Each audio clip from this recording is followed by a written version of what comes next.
Prairie Pines before or knew anything about Prairie Pines, and only about 24 people raised their hand. So that means a lot of people learned about Prairie Pines, and they all said they would be back again, and they would come to other venues we had, and we are having in the fall again, Music in the Pines.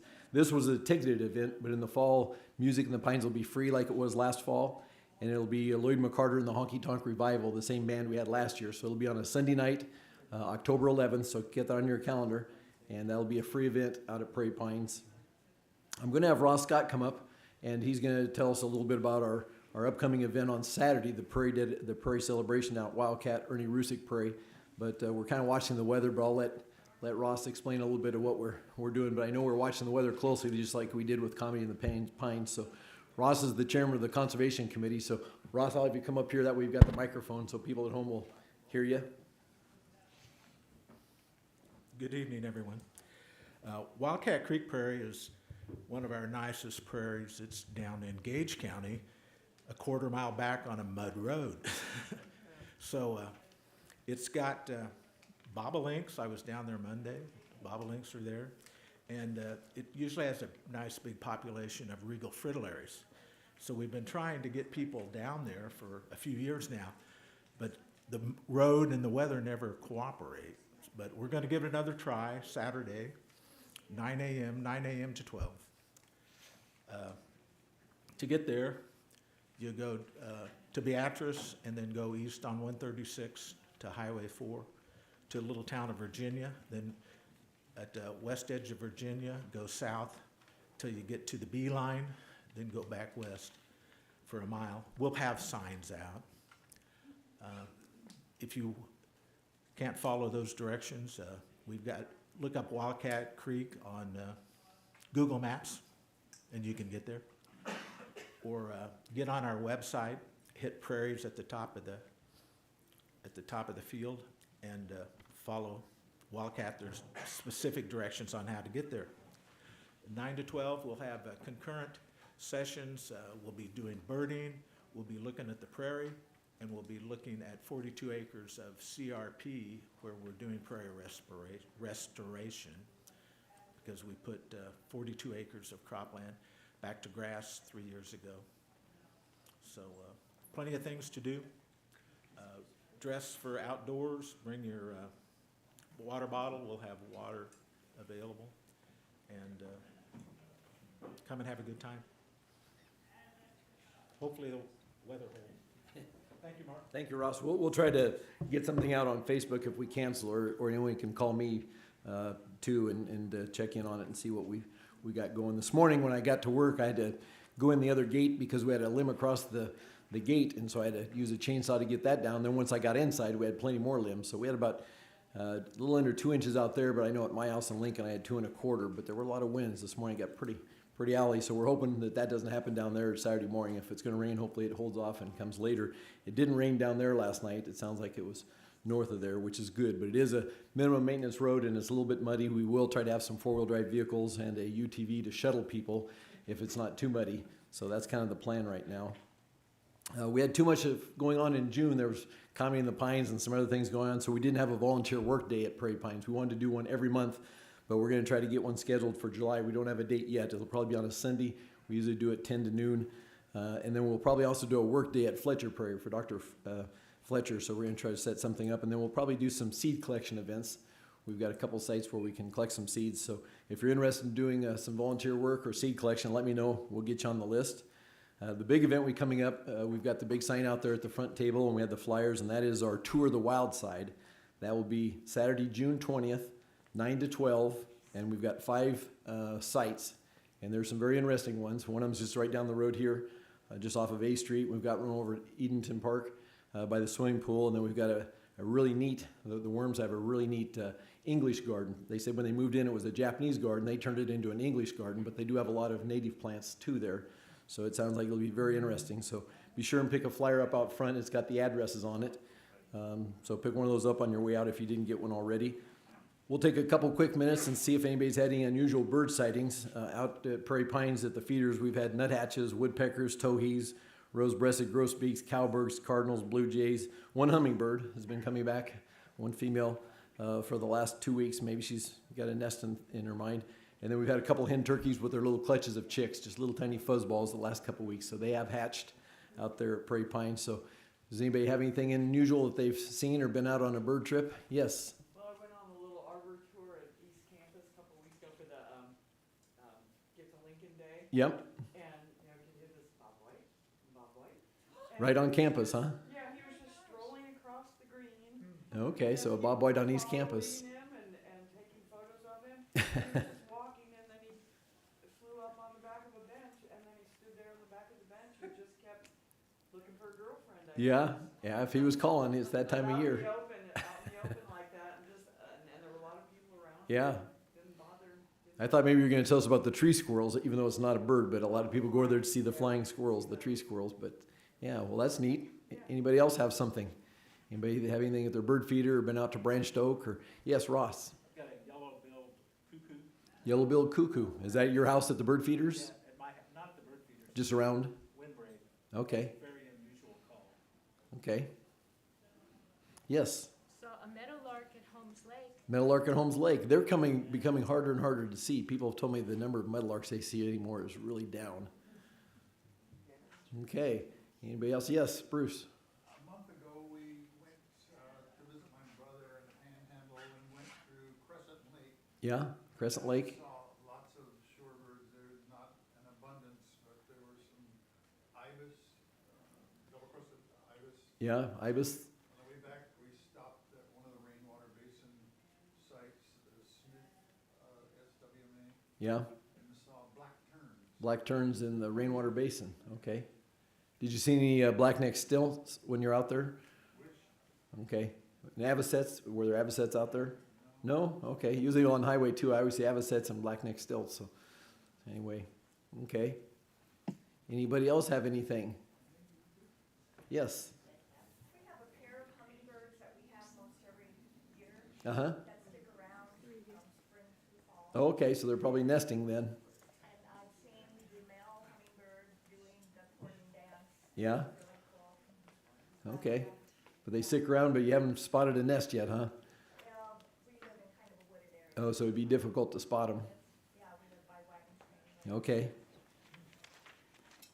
Anybody else? Yes, Todd. I don't think these are rare. I'm sure many other people have, but we've never in our yard, our backyard had in the spring. So new this year, Swainson's thrush. One point we had a pair of Harris's sparrows that hung around for 8 days, I think. Harrison We had sparrows. Okay, Harrison. 1.3 brown thrashers. Fighting over who could use a bird bath next. Those are all. I've seen a brown thrasher, but I have 3.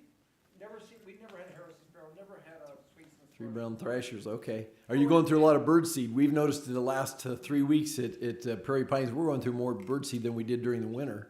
For some reason, they're just eating like crazy. And rose-breasted grosbeak, that was the one for our yard as well, so it's been Okay. a really great spring.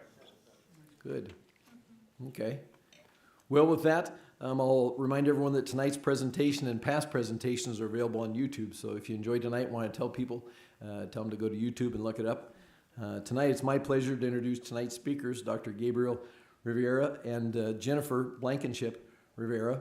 They live in Omaha. Gabriel is a biology professor at Creighton, and Jennifer is a counselor. Tonight, they'll be talking about the virtual journey through the heart of Nebraska. They'll share how they got into birding and photography, and they'll take questions at the end of their presentation. So with that, I'll turn it over to Gabriel and Jennifer.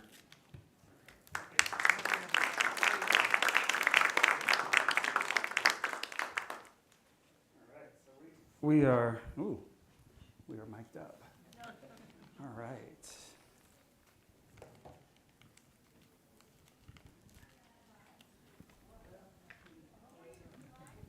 Yeah, okay, there I am. All right. Thank you so much for having us here. We're excited to be here. Okay, so thank you for the introduction, but like he said, I am Jennifer and this is my husband Gabe. Does that sound okay? Okay? All right. And so we're going to talk to you about the birds through Nebraska, but we are photographers, so we're primarily going to do it through our photos. We're going to talk about how we got into birds, but I want to take just a second and tell you why we do this. And we love talking about birds, and we love talking about birds to people who love birds. We can talk all day. But sometimes we get people who maybe just like nature and are interested in birds.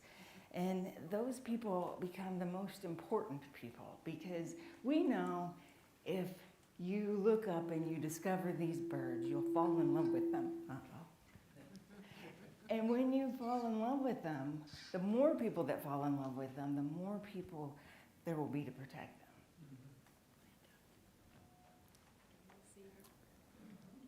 All right, so I'm going to start by talking a little bit about how I got into birding. And so for me, it started about it's pretty much exactly 5 years ago. And I was looking for something to do with my 10-year-old daughter at the time. And so I had heard of this thing called eBird, and so I downloaded the app, and we went to a park. And we spent almost an hour out birding. And here's our checklist. An hour birding and 4 birds. So I got a mallard, a downy woodpecker, a flicker, and 4 robins. You know, I actually tracked the number of robins that I saw. But the one that matters the most here is the one that's up on the screen, which is right here. It's the additional species that my daughter saw that I did not. So she was like, oh, I saw a cardinal, and I missed it. And I had seen plenty of cardinals in my life already, but I had just started using eBird, and I had just started keeping a list. And I was like, ooh, I need that cardinal. And it was like really tugging at me. So it was probably a couple of days later on my way home from work, I stopped at a park and I was going to go on my adventure to find a cardinal and step out of the car, and there was the cardinal. Turns out they're not hard to find at all, right? So, what's more important is, as I was out there, I saw a little brown bird hopping on a dirt path. And I'm a biologist, so I knew, okay, that's a sparrow. And honestly, I probably wouldn't have thought more about it than that, except I had the binoculars right around my neck. And so I went ahead and I lifted them up. And what I saw was kind of the first epiphany I ever had, because that little brown bird turned into this bird with a bright white top. I had no idea what it was. Turns out it's a white-crowned sparrow. And also, the kind of big thing is, once you realize, so here I was, almost 45 years old, and I'm like, whoa, I've never seen that before. Am I missing this whole world around me? And it turns out that once you realize you're missing a world around you, you start seeing all the things that you're missing. And so every time I would go to a park, more species that I've never seen before. And then go to another park, and not only species, but then I see other people that look like me with binoculars, right? And so you start making friends, and then before you know it, I'm with a friend driving 8 hours across the state, chasing a bird that isn't there by the time we get there. But we saw lots of other cool things, and so that was kind of my journey to 300 birds. But at that time, I wasn't a photographer, but I broke out an old camera that I had and bought a telephoto lens, and took more pictures in 1 year than I had taken in my entire life. It was like 10,000 pictures, and none of them looked like this. They were all blurry, little, horrible pictures, really far away. But I would go home and I would zoom in on my camera or on my computer screen and pull out the field guide and try to figure out what is it that I'm looking at. And so that's kind of my life and how I started with photography until I was looking through the viewfinder and I saw this male wood duck and took this picture. And when that happened, I was looking through and I was like, well, that is gorgeous. It was like the colors of the bird and the ripples in the water. And it was kind of like my second epiphany in birding, which is that this is what I want to do. I want to take pictures of beautiful birds and I want to share this with people. And so this was actually the very first species or the very first individual that we put on our Instagram account. And so we started Instagram and moved on from there. And so, like Gabe, I fell in love with birds with him, but way back in college, I really liked photography. And what I found about photography that I liked was taking portraits, because you get to see the subtle details that you wouldn't normally see, the little characteristics. And so when we started taking all these bird pictures, I was like, well, let's have fun with this. This is really fun. Let's have fun with this photography stuff. And so this is a picture of a male car, and cars are very social animals, and this is a juvenile. And this day, this bird was really battling the other birds for this perch and some food. And I felt like the way we captured that photo kind of resembles what was going on. It gives the same feeling. Also about photography and portraits is we've all seen hummingbirds, but how many times have we seen pollen on their beak? But it's likely that they have pollen on their beak quite frequently. But when you get really close, you get to see all of that really cool stuff, all the details of the feathers, and not to mention that eye is probably the size of the bird. Okay. So here's what we were going to share with you today, which you guys kind of already know, is that the birds on the east part of the state are different than the birds on the west. So we're going to travel through the birds here and in Omaha all the way out to the Sandhills. And normally our talks are about an hour and 15 minutes, and so we've had to cut out a few things. But another thing that I was going to mention is that I am a biologist, and so I approach a lot of this from a kind of scientific viewpoint. Yes, and I am a therapist, so you're going to hear me talk about these birds like they're little people. And I'm interested in their personalities and behaviors. All right, so let's begin with our eastern birds. And so here we have a yellow-throated vireo, and vireos are. This is probably the prettiest vireo that we have here in North America. A lot of our other more common ones, like the warbling and the red eye, are a little bit plain. But one thing all vireos have in common is that they do a lot of singing, and they're also really high up in the trees. And so usually you're not getting the greatest look. But this was the one time that I ever saw one. This was about 10 feet off of the ground, and I've never seen one that good ever since. Okay. And so as birders, we're out there, we're looking for those key identifying features or field marks. And if you've noticed that yellow band that goes around his eye into his beak, we call those spectacles. So if you see a little yellow bird and you notice, oh, there's spectacles, it's a good chance it's a vireo, because a lot of vireos have spectacles. Not all of them, but a lot of them do. All right. So here is a scarlet tanager, and they are definitely one of the prettiest birds I think that we have. So they are just this incredibly vibrant red bird, right? And they have these jet black wings and jet black tail. And you look at it, you're like, okay, well, that's kind of like a cardinal. But if you've ever seen one of these, they kind of glow, right, in a way that a cardinal does not. Now, cardinal gets its color, and the tanager also gets that red color from the food that they're eating, right, the carotenoids. However, the scarlet tanager does a little trick. It has modifications of its feathers that basically trap the light, so the light enters the feather, and then it bounces around, and it hits more of the red, so the red looks way more vibrant to you. And so it's a trick that only the males have, so their feathers look different under a microscope than female feathers, because males want to look showy, so they get chosen by the ladies. I'll just say this is also another bird that you're not always going to see, because they're also high up in the trees, and we love trees. But as photographers, the birds do a lot of hiding, right? And so there is that. So here is the indigo bunting. He is our little superstar because he's one you're going to get to see. Unlike those other two, he will come down. And he does that because he's trying to find the ladies. And so he's going to find a perch, and he's going to kind of establish his territory. Now, one sort of fun fact about him is he navigates at night using the stars to navigate. Does anybody know how he does this?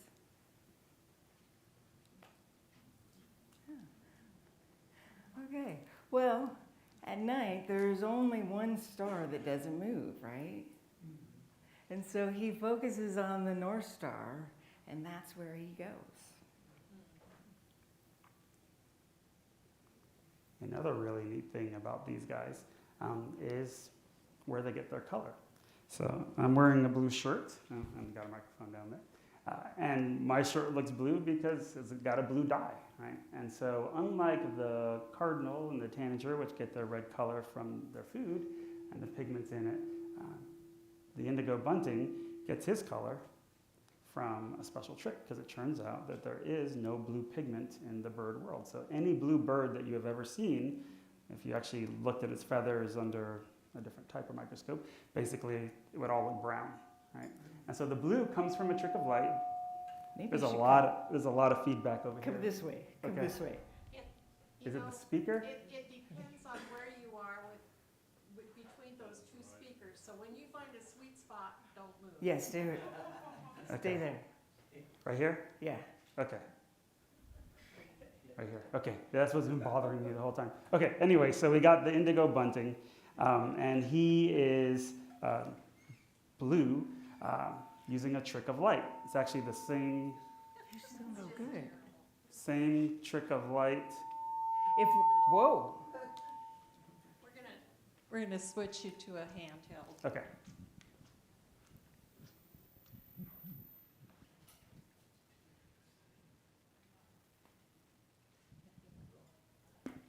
Okay, that works for me. Jennifer, I'll get you one too. Okay.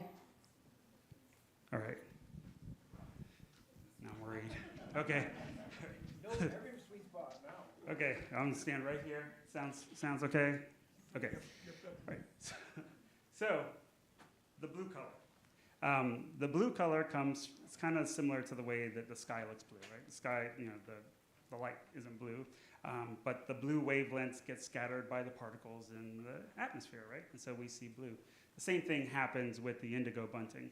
Basically, feathers are made out of keratin, which that is the same material as your fingernails, right? And it turns out that these guys, their keratin has little tiny air bubbles that are spaced just ever so right that all the other colors of light get absorbed by the dark pigment that they have, their melanin, and only blue gets bounced back at you. And so when you see an indigo bunting, it basically is always this incredibly vibrant blue color that never fades, right? And so every blue bird that you've ever seen uses this trick, including my blue jays from Creighton, as well as, I'll mention, that every green bird, except for one, uses the same trick, except they go ahead and throw in some yellow pigment on top of the blue trick that they do. So, kind of neat. Do you have your own? Okay.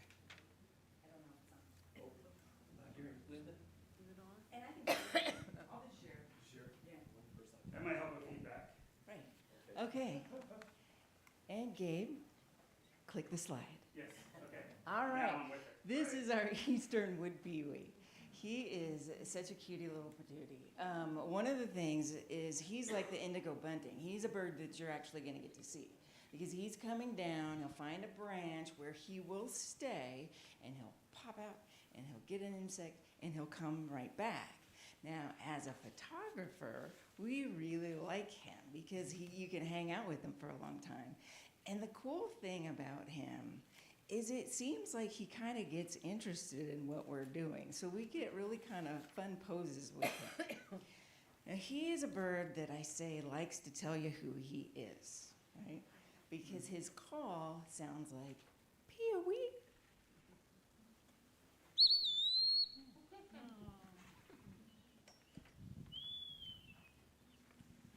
All right.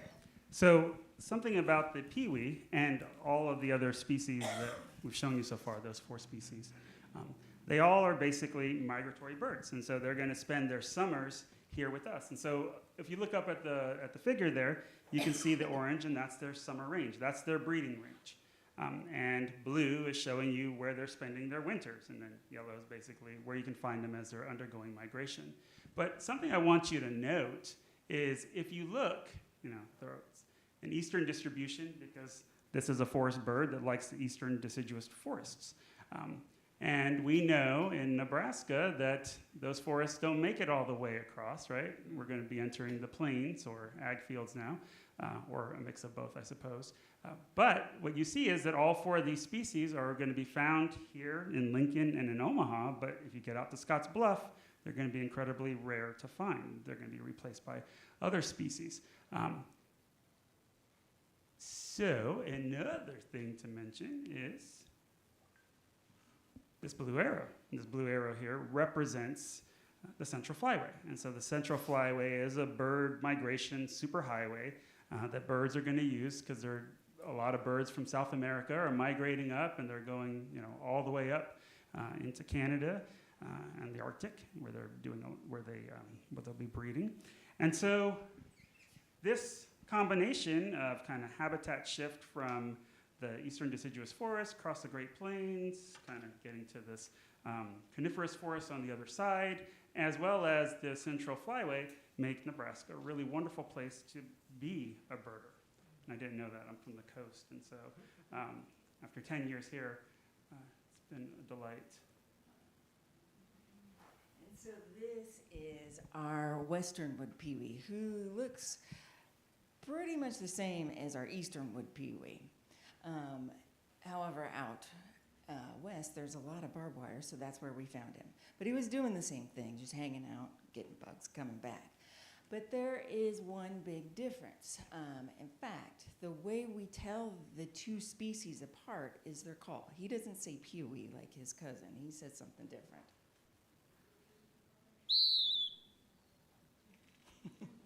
Not as pretty. Yeah. It's like a forest full of screams. Now we're going to switch and kind of talk about the birds of the sandhills. This is one of our favorite places, and the sandhills are a really important spot for migrating birds, for breeding birds. You get a lot of nice prairie habitat that has been relatively undisturbed, as well as you get the aquifer coming up to the surface, and so you have lakes and lots of nice places for waterfowl as well. Now, one of the things that we really like as photographers about the sandhills and just kind of the open plains in general is the fact that there aren't any trees. It turns out as a photographer, you want to be able to see your bird, and so we really like that. And in addition, there's a lot of fences out there, and those fences do something, yes, there are issues with fences, but over the last 150 years, with all the fences in the Great Plains, birds have adapted to them, and they use them now, right? And so as birders driving down the road and you see a fence, you're like, yay, what do I see on that fence, right? And so we do the same thing with our camera. And so here we have a western meadowlark on a fence post, and yeah. So who knows the significance of the meadowlark to the state? It's a state bird, but it's also the state bird of 5 other states. Does anyone know what they are? Okay. Kansas. Very good. South Dakota? Not South Dakota. No, they went with the ringneck pheasant. So Wyoming, Oregon, and we're still missing one. Kansas. Or did you guys say Kansas? Yeah, then we got them all. So basically, it's the bird of the Great Plains, right, with the exception of South Dakota, which chose the introduced Chinese bird. But that's okay. It's a pretty bird. Yeah. I'll say Crescent Lake is being taken over by them. Oh, okay, there's singing. Now we're going to go from a little bird on a post to a slightly larger bird on a post. Okay, so this is the upland sandpiper. So when I see this bird, it reminds me of my father, who was from western Nebraska. And I remember years ago, he said, "Hey, Jennifer, have you ever seen those birds when you're driving down the road, standing on the poles, and they got long yellow legs and a big yellow beak?" And I thought, are you describing Big Bird? Like, are you kidding me? But years later, when I became a birder, I found out they do exist, and I got to see my first upland sandpiper, and I was so excited this day. I jumped out of the car, took a picture of him, and right then, he jumped off his post, and he did his call. And you know what his call is. It sounds like a cat call.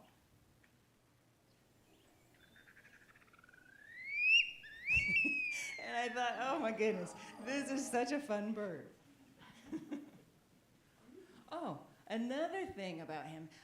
Normally when you think of sandpipers, you think of a shorebird. But these guys are grassland birds. So when he migrates 5,000 miles down to Argentina, he is going down there into the grasslands, and he's probably finding another nice fence to stand on. All right, so now we're going to go to a larger sandpiper. This is the largest sandpiper, largest shorebird in North America, and this is the long-billed curlew, aptly named long-billed curlew. And so for its body size, it has the longest bill of any bird in North America. And this is a bird that spends its summers in the prairie breeding, but in the winters it is found on the beaches, and so it'll use that long bill to catch clams and crabs on the beach, and then in the summer it's grabbing grasshoppers. So one day we were in Crescent Lake in the Sandhills, and we were driving, and I saw this lovely lady. And so again, I jump out of the car, and I'm taking pictures, and it's wonderful. But just then, I hear this. I look up, and then hear this. And I thought, uh-oh, what's going on here? So I look down the road, and I see this little cutie. And so when we're out there, we're not trying to interrupt anything. So we quickly got into our car, which is this big old Jeep. But at that moment, we got dive bombed by this guy. And it was a really, really cool experience, because what we realized was when you're out there and there's a crisis call, different species will come and they will try and help. So we quickly drove off, letting this barn swallow know that he did his job.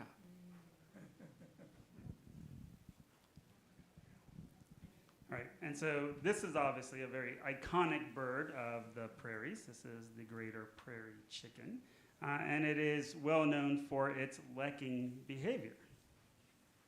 And so what lecks are, as many of you guys probably know, are basically a singing and dancing party for the ladies, right?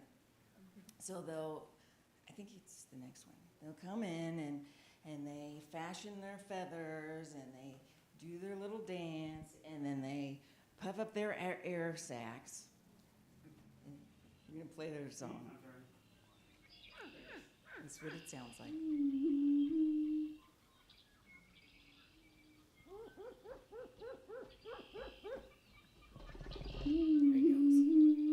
And so this is just one, but if you can imagine, there's a lot of them out there, and so when you get a bunch of them, it just sounds like a symphony. It is the coolest thing.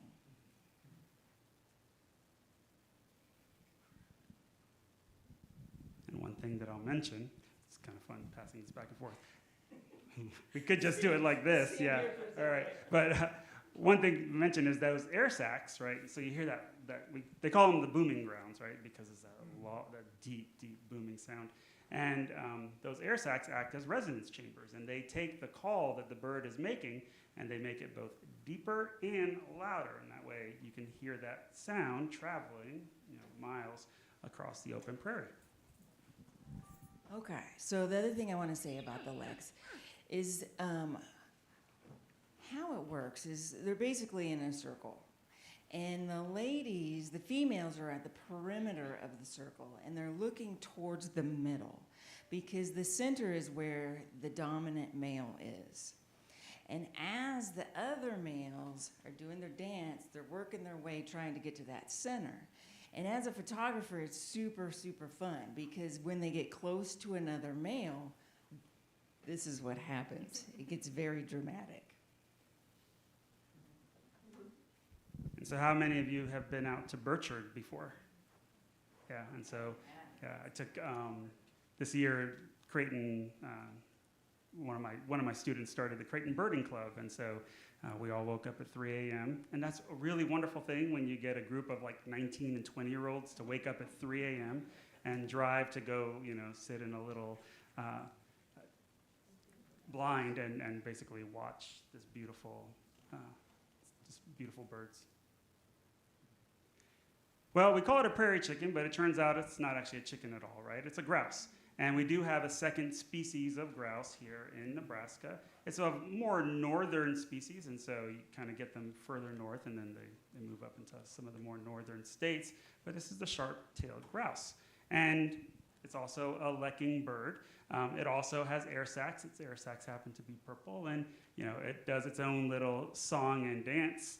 A lot of footwork on this with this bird, and its tail, which it's named after, raises that tail and has that bright white that kind of is enticing to the females. All right, here we have a burrowing owl, and this picture was taken as we drove down a very rural road right on the border of Wyoming, and it's a road that not a lot of people drive on, and so we saw Old Henry Road. How many people have been on Old Henry Road? Yeah, we got a couple. Okay, yeah, it's a great road, that's for sure. So we're driving down the road, and these burrowing owls like to stand on posts, and when they do, they kind of stick out. And so I was like, okay, we got to get a picture of this guy. It's a very narrow road too. And so Jennifer had the camera in her lap, and I rolled down my window, and I leaned my chair back as far as I could. I'm driving like this so that she could shoot across my face. And so we rolled past this owl really slowly, and she's snapping off a bunch of pictures. And she got about 3 before the bird flew off, and this was the best one. But I like to say, looking at this picture, that the bird was like, "Who is driving?" My daughter would be proud. Thank you for laughing at his joke. He's very proud of that one. Oh, You clicked it. No, go back. I did. I'm not done. Okay, so unlike most owls that are nocturnal, he is diurnal, and he lives with the prairie dogs, staying in the abandoned prairie dog holes.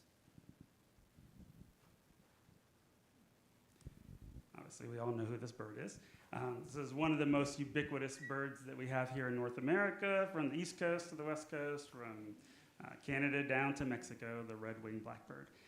And they are very good at what they do, and they're also a very, very beautiful bird. But a bird that I had never seen before, I kind of ventured out into western Nebraska, is a cousin of this bird. And you guys get them coming through Lincoln sometimes, the yellow-headed blackbird. And so it's a slightly larger species. And this one, we were driving, and he was distracted feeding on mating damselflies. And I jumped out of the Jeep, and I kind of did like an army crawl with the camera in my arms. And like literally through tick-infested, there was a lot of ticks. Turns out I got there, and these birds were so distracted by all of the flying insects that they did not care that I was even there. So I could have probably just walked, which would have been more convenient. But yeah, I love that bird. At the same moment, so this is, a lot of these are at Crescent Lake, and this one is at Crescent Lake. At that same moment, basically, I had a group of ducks that were flying overhead, and you can see the sandhills there in the background. These are northern shovelers. And so I shot at them real quick, and when I got home and looked at the picture, I was like, oh, it's really kind of pretty. And then when I zoomed in, I was like, oh, that's kind of interesting. So there you have one female, right, and she's surrounded by 5 males. And then if we that's an interesting ratio. And then we zoom out, we see that there's actually a male in front and a male behind as well. And so it turns out that this is a courtship flight, which I didn't know about. And basically the female sits in the water, a bunch of males gather alongside her. She takes off and kind of takes them for a spin, doing little maneuvers and seeing who can kind of keep up as part of her choice, part of the process of her making her choice and selecting her mate. And so we don't know exactly which of these males she would choose, but I do like to say we know she didn't choose him. So. Okay, who knows who this is? Red tail. Yeah, that's a red-tailed hawk. Now, 99% of the time, if you see a hawk in Omaha or Lincoln, it's going to be a red tail. But normally, we know it's a red tail because he's got a red tail, right? but they actually don't get a red tail until they're 2 years old. So this is a juvenile. And we do have a lot more hawks than just the red tail, which, I thought at one point, before I knew that there was a white-crowned sparrow, I thought that all ducks were mallards, right? And so I thought that all hawks were red-tailed hawks, but we have a lot of hawks in Nebraska, and really beautiful ones. And so here is one of my favorite. Gabe, go back. I want people to know how they know. Oh, yes. See that dark line on the leading edge of the wing? That's absolutely distinctive. Anytime you see that from underneath, you know it's a red tail. Thank you, Linda. In fact, now Gabe is gonna be like, you forgot part of that. I'm supposed to say that. It's okay. Good, thank you. Yes. All right, so rough-legged hawk. So this is a rough-legged hawk, roughly the same size as a red-tailed hawk. And we get these guys here in Nebraska, but not during the summer. During the summer, they are in their breeding grounds in the Arctic Circle and kind of the subarctic regions, where they spend their time feeding on Arctic lemmings. And so if you haven't seen an Arctic lemming, they basically look like a slightly more robust hamster. And we do get these birds down here during the winter. And so when it gets cold in the Arctic, the North Pole, right? That's not a very warm place, and so the birds come down. And so Nebraska is, what they consider to be warm. And so this right here is a map. And so one of the things I wanted to mention was I mentioned eBird, and a lot of us probably use eBird as a way to kind of keep a list of what birds we see, and it was kind of convenient because I was able to see my very first eBird checklist.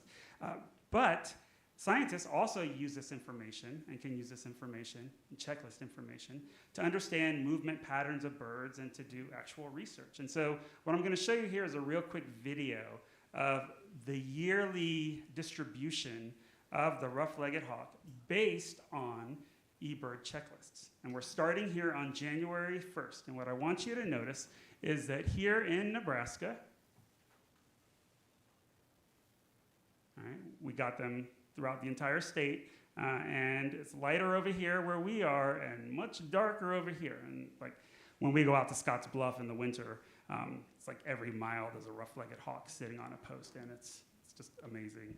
All right, so here's their movement pattern. So this is starting in January, and then when we get to about March, they start making their migration up. I have no idea who's at the Arctic Circle doing all of these observations, and then in October, roughly, they come back down. So, but it's really cool. So keep doing your eBird checklists, and you're creating data that scientists can use to learn things about movement patterns. So here we have the regal ferruginous hawk. It's the largest bootial hawk in the world. And this is a juvenile. And a kind of funny story about this one.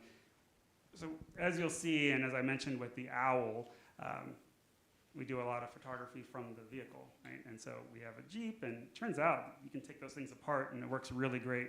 We take the door off, take the roof off. On our last trip, I took the mirror off because it kept getting in her way. And the window, yeah. The windshield, yeah. We leaned the windshield down, and now we're shooting out the windshield. It's like a transformer. It's really cool. But anyway, we see this hawk, and this is Highway 29. And we're driving down the road, and I get like really nervous. Jennifer is like pointing out her window, and I drive past the hawk. And so we have the picture. We never show it, but basically it's a foot of this bird, right? And she's like, what did you do? You just ruined it. And so it was also kind of funny because, like all married couples, we have our little arguments. It turns out that our arguments now are about who took the best picture and who forgot to charge the battery pack for the camera. But anyway, the hawk flew away, landed like a few fence posts down. We drove up to it again, and it just sat there and never left again. And so Jennifer just was able to get it. Yeah, so look at him. He's checking us out. He's like, "What are you guys doing? Why did you drive past me the first time?" All right.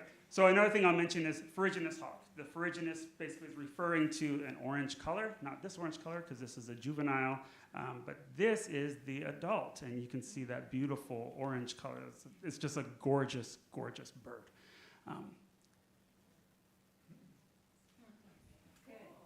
This is a picture of my favorite hawk, but I want to point out, you can see how far away I am in the car. And so a lot of our pictures look like we're right there, but we're really not, because this is actually the picture of the common nighthawk. The common nighthawk is a part of the family of the nightjars, and they are notorious for their camouflage abilities. However, it has gone to their head. They, as you can see, he has got his little eye open and he's looking right at me, but he doesn't move, and they never move because they think that that you can't see them.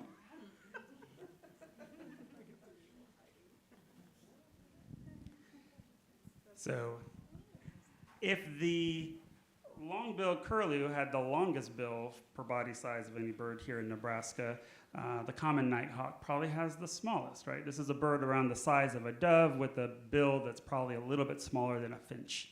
Okay, and it turns out that they really just don't use that bill for much.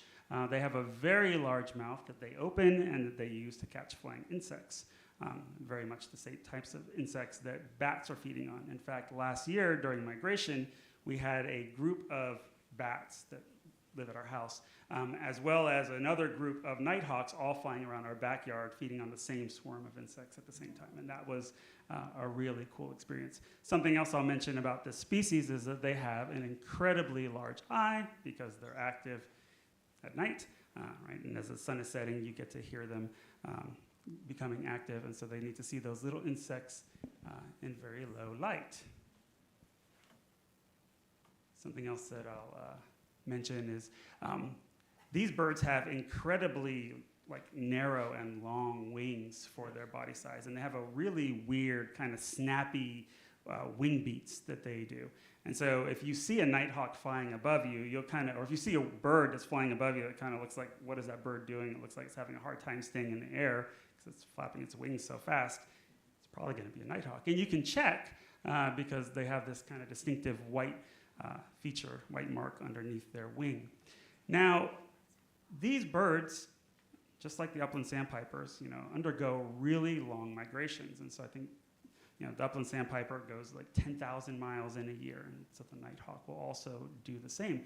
Basically, our nighthawks here in Nebraska are going to go from Nebraska, and most of them are going to spend their time in Brazil, right? And so that is a long migration for a bird that is about the size of a dove. And as these birds undergo this migration, the next year, these birds, many of them, especially the males, because they're the ones that really establish their territories, they're going to return to the same road, to the same fence, and sometimes to the same exact post after a 10,000-mile flight. I mean, it's just amazing what these birds can do. And so we want to end this presentation with a really short video. There was a research project that was done recently where they did satellite telemetry of about 20 individuals across the United States. And so we're going to watch a little video seeing their migration to South America and then back.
with that, we're happy to take any questions that you guys might have. Try to get a microphone so people at home can hear the questions. So let's see if we get a microphone operating. We'll get Jennifer's, You want me to somebody get that up one? there grab it. Okay. Got the other mic. Where's your microphone? Over here. Oh, it's over there in the chair, yeah. Here you go.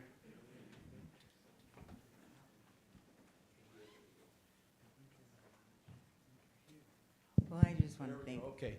Questions, anybody? Todd, okay. Whoa, I'll let you pass that down.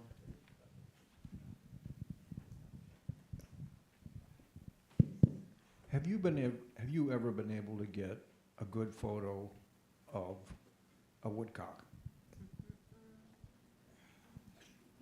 You know how skilled they are at disappearing just as it gets light enough or just as it gets too dark to see. That's when they show up. They're really good at it. So I just wondered, have you ever been able to do it?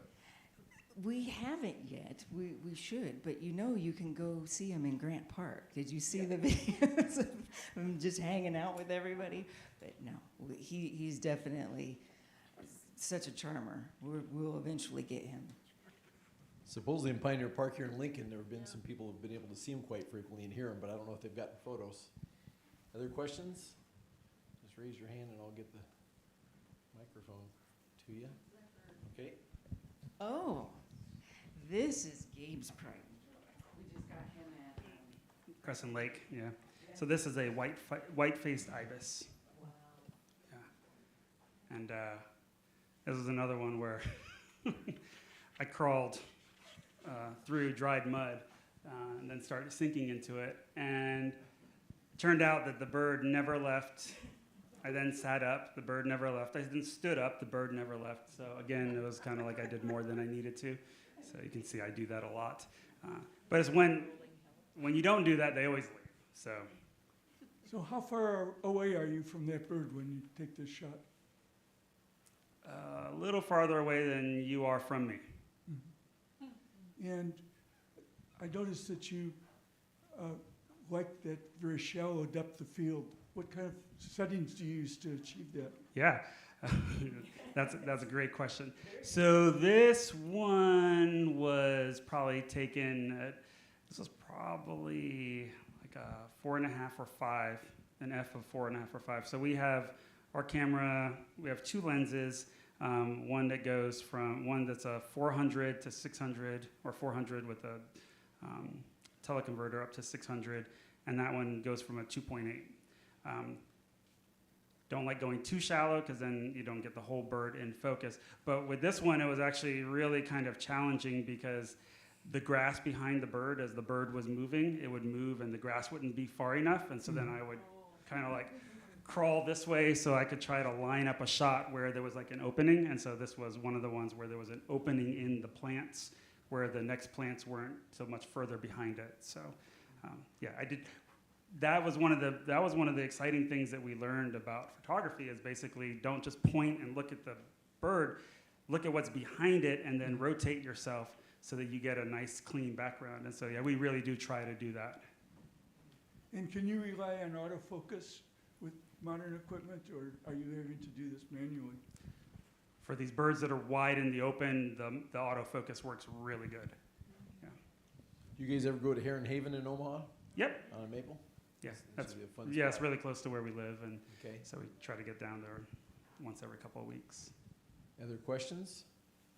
Oh, down here, we got a couple. We'll get one over Yeah. on the end, and then we'll Take all of them. back to the middle.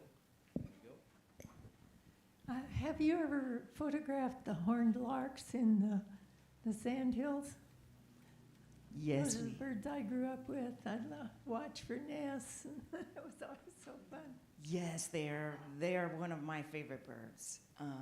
When we were just out there, and really did our best to get a good photograph of the horned lark. In fact, I crawled up on the Jeep roof, and that didn't work. And so that's how we ended up like learning that we could dismantle the whole thing. We've gotten pretty good pictures of horned larks, but I want the perfect picture with the horns up and him on a fence and to being eye level, and I don't have that yet. But yeah, one of my favorites. Do we have a question here? And up in the front? This to many of you might seem like a very basic question, but I'm kind of a beginner birder. Let's talk about the nighthawks and the flight pattern that we watch them take. Okay, so many birds that are wintering or summering, whichever way they want to go, north from, say, the Arctic Circle to South America. The amount of time actually flying to their mating ground, and how long do they stay there before they have to try schlucking back? I mean, what is are we talking a couple weeks? And I'm sure some birds are faster than others, and some take most of the season to get where they're going and are there not that long. I don't know, but just for like the nighthawks, how long were they in South America before they start to head back? Or how do they rest? I don't know. How long Is there? So one of the things about the nighthawks is that they are one of the last summer birds to arrive, because they have to, they're feeding on flying insects. And if they time it wrong and they get here too early, where we're still going to get a cold snap and all of a sudden there are no insects flying, they get here hungry with nothing to eat. And so that's one of the reasons why they kind of show up later. The nighthawks, some of the birds, like some of the hawks that are using thermals, will migrate very quickly. I believe that the nighthawk takes 1 to 2 months to make its way down. And it's, again, here for kind of a shorter period of time because it has to time its leaving. Like, it can't stay too late and it can't get here too early. That's why it has a very compressed window right in the summer.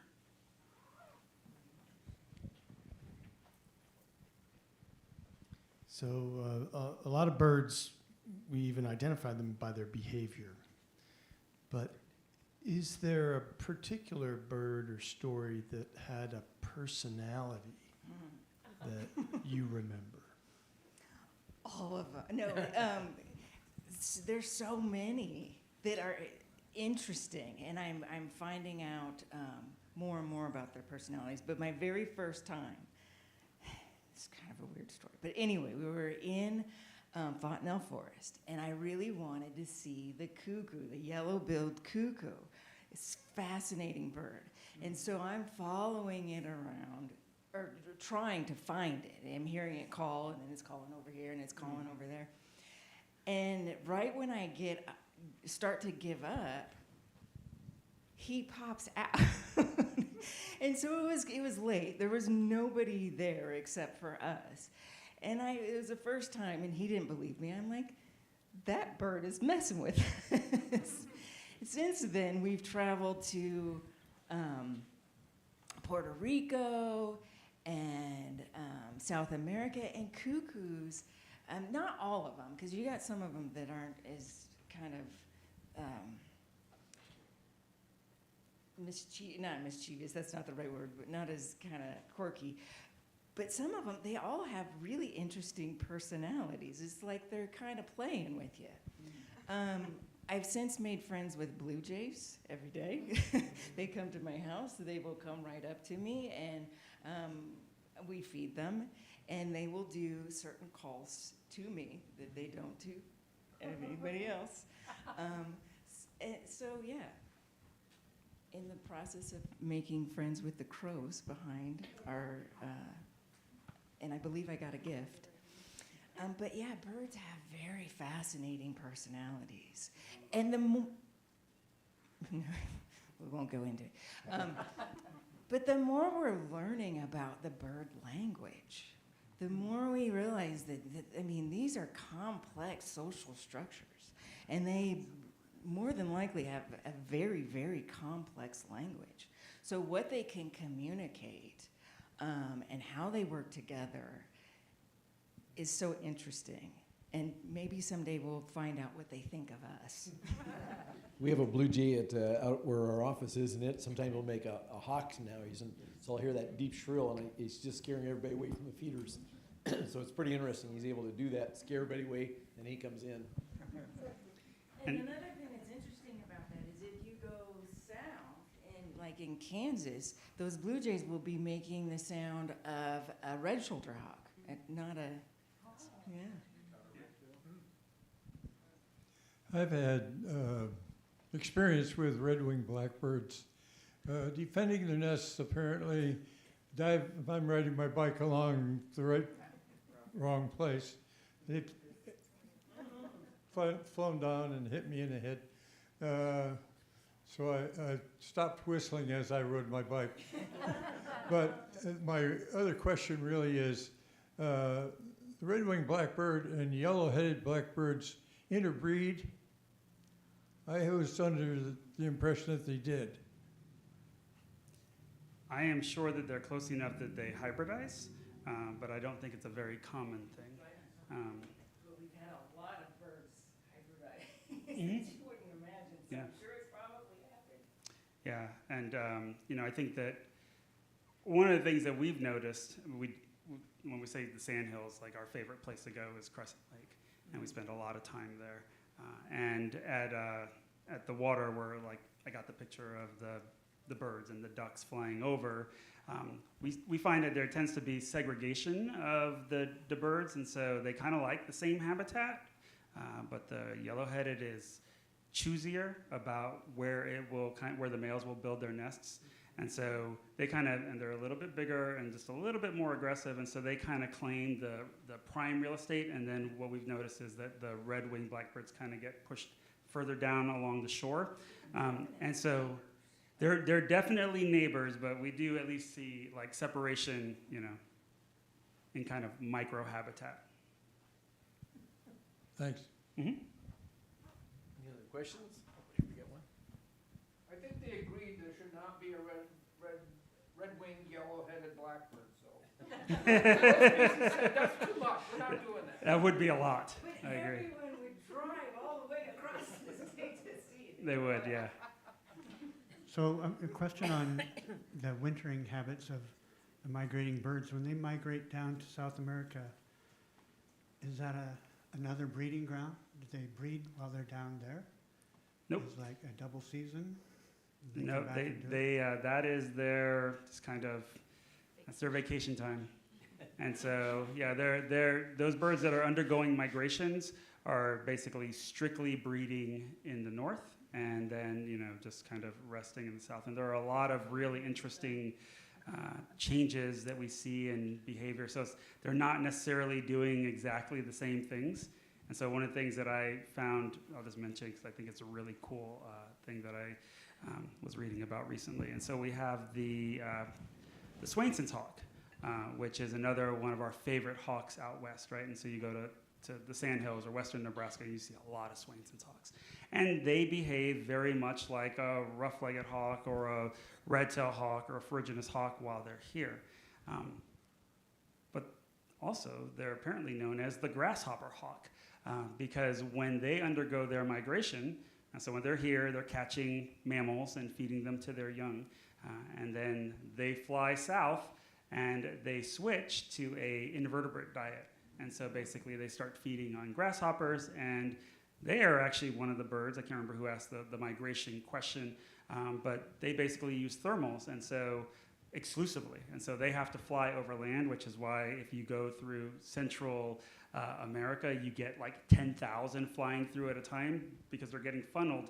You can't soar. There are no thermals that are forming over the oceans, and so they have to stay over the land. And so that's why you got to get that really thing. But as they're flying through, they're feeding on the grasshoppers and different insects that they can catch in the air. And aside from that, they fast all the way from here down to Argentina. That's pretty crazy. And then they sit in agricultural fields down there and just feed on grasshoppers for their winter. So you get very different behaviors between the summer and the winter. And for non-migratory species that live in the tropics, you might have some differences in terms of how often they breed or if they can breed through like kind of multiple seasons. But our migratory birds here are kind of strictly breeding in the summer. I'm sure Jennifer and Gabriel will answer additional questions if you have a couple afterwards, but let's thank them for coming tonight. Thank you very much. We will have cookies out here in the outside and drinks, so enjoy yourself. Thanks for coming tonight, and don't forget, we got the Tour of the Wild Side coming up on the 20th, 9 to 2. Pick up your flyer if you didn't get one. Thanks again for coming. Thank you, everyone. Yes, thank you. Those were really wonderful questions.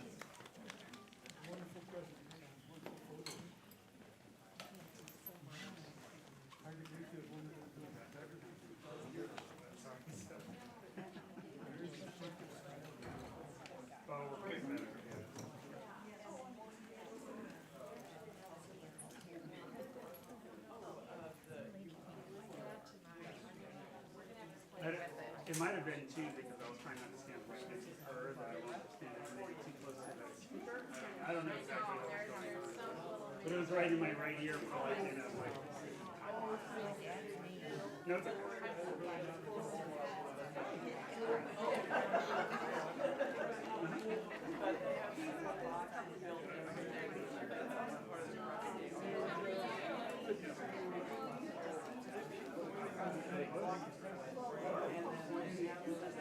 Oh my gosh.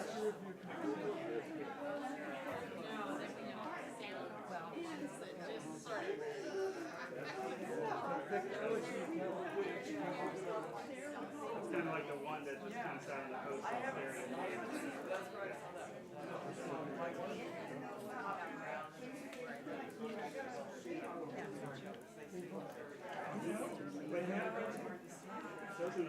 Because sometimes you can kind of like have weird behavior and like you get closer and they don't like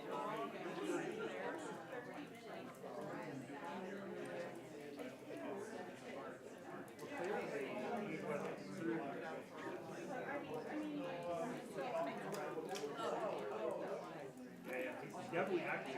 Jennifer and I have a joke that the red top part is actually good because if you just look at them, they like fly away. We can get the other ones to kind of stick around. I know. That's sure. Yes, yes.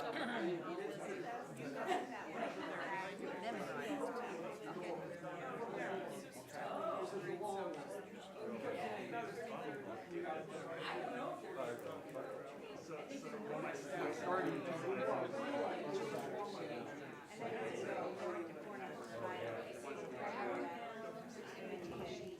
but choose small. 400 millimeters or equivalent to that.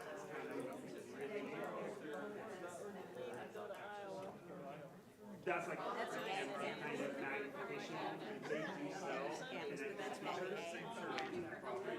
and actually, there's a lot of situations where you can actually one of them. That's right.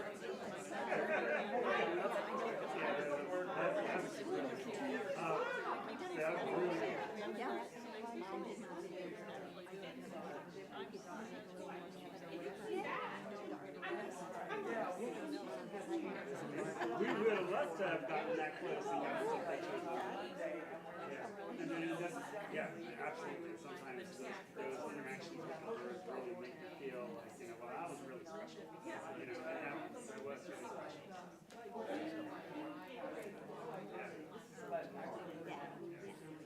And so what I'll say is that if you get an adapter for your phone, one thing that you can probably get good pictures of.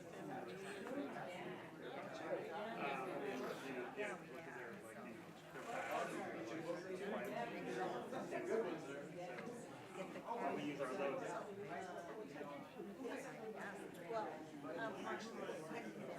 That I don't know. But I think you can get some. The hardest thing is getting it for it to stay still. So I did, and there was nothing on it. I mean, it can be any, like, so now cameras have switched to, they have a mirror, which is kind of the fancy version. And so basically, the DSLRs are cheaper now than they used to be. Because you don't start 300 millimeter lens taking yeah. Like you say, doing some regular digital camera. That can work. Well, she didn't say she did. And so I would definitely say like 300 millimeters, kind of like, you don't want to go lower than that, otherwise it's more of like a landscape type camera. 300 you can start getting, especially bigger birds. Kind of a lot of family and camping and then what's an adaptive? pack everything up. What you don't want to do is take your camera and zoom in, right? And then you just lose that part. You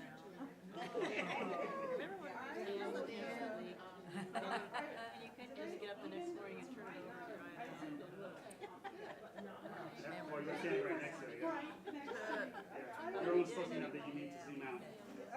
That's going to be a very rare treat. So enjoy it. Enjoy it. Hi there. This guy just sat right next to the Oh my gosh. Yeah, so we use a Nikon Z9. I want to hear this too. Nikon C9 mirrorless. Okay. And then our lenses that we use, we have two prime lenses. Yeah, like the time and I thought we were gonna, because we were kind of on a, not really on a hill, but kind of go down to the lake, Swan Lake, and a really big storm, and the wind was like trying to, so hard to like tip our tent over so that it was like, we ended up going to sleep in the, we used to go to Matarview, so we always get Sandy. Oh, yeah. Oh, yeah. And every time you saw it, that would be the wind coming towards the lake, put everything away, and you never knew it was good. But You didn't leave that your lens snakes we on the found ground. is perfect. Crunchy food. The birds are on coast. So you can picture the birds and you got like 5 miles behind you before you bump into them. And so like the lure, in fact, you only get 6 days time. In fact, when we're out there, it's like your fancy camera.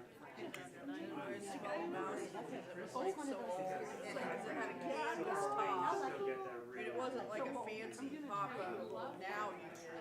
This was like canvas and metal things that slid out. On Nebraska Public. These are food for the, they showed the rerun of Woodstock. We have been taught. Oh my God.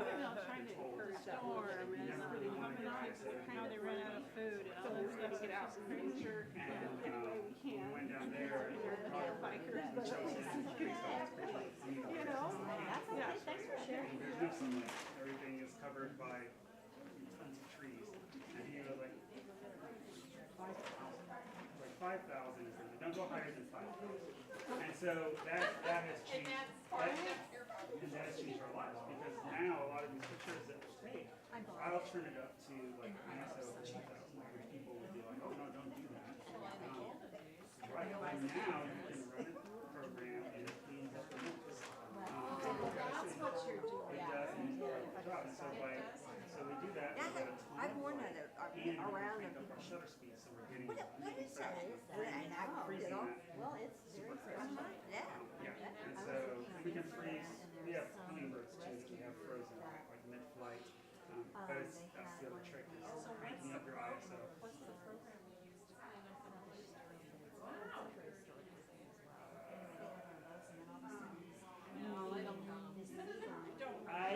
It's like Pro Max. I'll tell you before. I just never.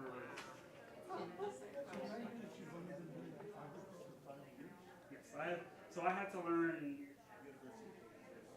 The biggest problem we had was she is a very particular photographer in terms of what she thinks is a beautiful picture. And I didn't kind of start that way, right? So we were clashing. I was like doing all these zoomed in pictures of like almost just like an eye, and she's like, "Where's the art in that?" And so we've slowly like merged together. But so I had to learn like what good aesthetic was, as well as she taught me that, and as well as how to use the camera. And so I taught myself.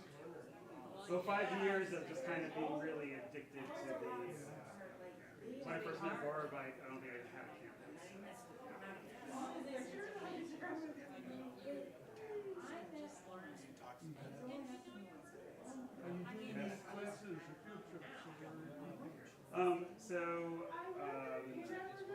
One of the things that Jennifer and I are really wanting to do, we're not exactly sure what we're fully doing, because we're doing these talks, which we love to do.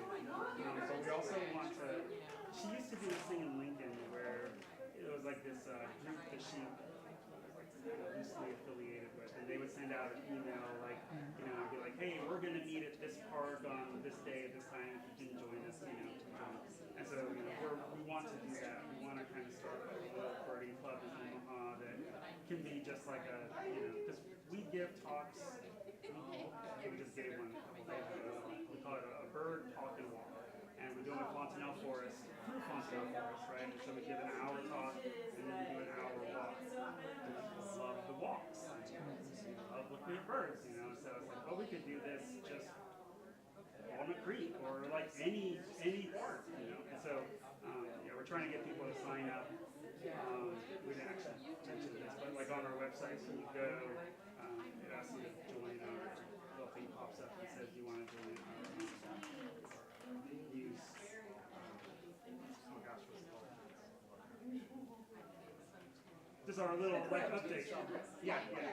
And so, and we'll send out like announcements about things like that. And so that's one of the things that we're doing. Nice. I just wanted to meet you. My name's Vicki. Hi, Vicki. Nice to meet you. And I remember your name from eBird, I guess, right? Yeah. Ebert, not so much Ebert, but I do post some photos. Thank you. Barb and I travel a lot. You too. Okay. Also, Barb and Phil Swanson. Oh, you are?